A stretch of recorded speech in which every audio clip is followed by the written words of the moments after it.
जे NDA 2022 first में आया है, जो पहला पेपर होता है एनडीए का। सर्कल पर क्वेश्चन है, व्हाट इज द इक्वेशन, यानी कि समीकरण पूछ रहा है, क्वेश्चन पूछ रहा है किसकी, सर्कल की। बहुत इजी क्वेश्चन है। विच टचेज, यानी कि जो सर्कल है वो टच करता है बोथ द एक्सिस, जो दोनों एक्सिस को टच कर रहा है इन द फर्स्ट क्वाड्रेंट। पहले इतनी बात समझ लेते हैं कि आप जब भी कोई टच एक्स के जब भी कोई सर्कल ना, व्हेन जब circle touches both the axis,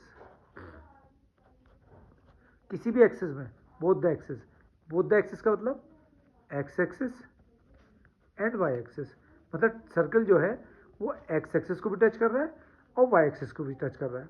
अब जिस भी क्वाड्रेंट में करेगा तब क्या होता है, देन होता क्या है कि अगर रेडियस बच्चों ए है तो जो सेंटर होगा वो हमेशा ए कॉमा ए हो जाएगा।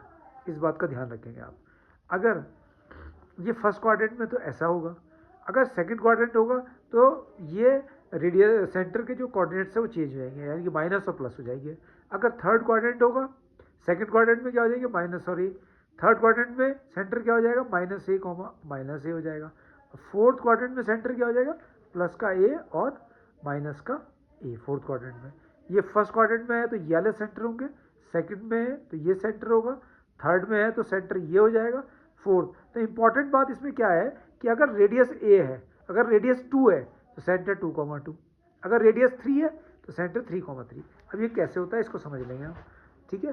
तो जैसे कि ये हमारा बच्चों फर्स्ट क्वाड्रेंट में टच कर रहा है सर्कल बोथ द एक्सिस, दोनों एक्सिस को, तो किस प्रकार हम इसको डायग्राम बनाते हैं, देखिए बहुत इजी क्वेश्चन है। देखिए यहाँ पर मैंने देखा कि यहाँ पर इसने वाई एक्सिस को टच करा और यहाँ पर इसने एक्स एक्सिस को टच करा, ठीक है। तो यहाँ पर इसने ए पॉइंट पर और बी पॉइंट पर ये वाई एक्सिस को टच करा, तो यहाँ पर आप ध्यान दीजिएगा कि ये हो गया इसके सेंटर ओ, ठीक है। अब ये एक बात और कह रहा है, उस क्वेश्चन को फिर से पढ़ते हैं, क्वेश्चन को क्या कह रहा है, ध्यान से देखिए। What is the equation of the circle which touches both the axis in the first quadrant and the line y minus 2 is equal to 0। तो लाइन क्या है, y minus 2 is equal to 0 को भी टच कर रहा है, line y minus 2 is equal to 0 touch कर रहा है। y minus 2 is equal to 0 का मतलब y is equal to 2।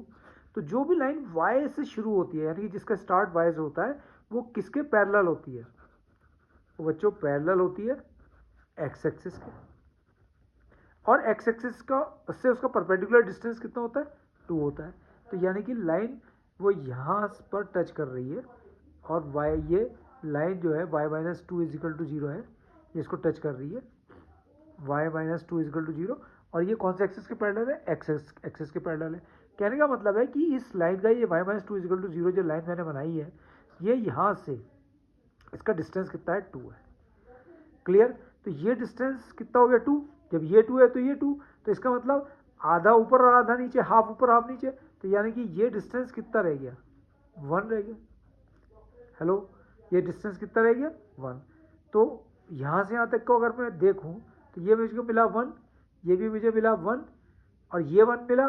तो मैंने भी आपको क्या बताया था कि अगर दोनों एक्सिस को टच करती है तो रेडियस हमारे पास दिख रहा है 1 हो गई, रेडियस 1 हो गई, तो सेंटर क्या हो गया, 1,1।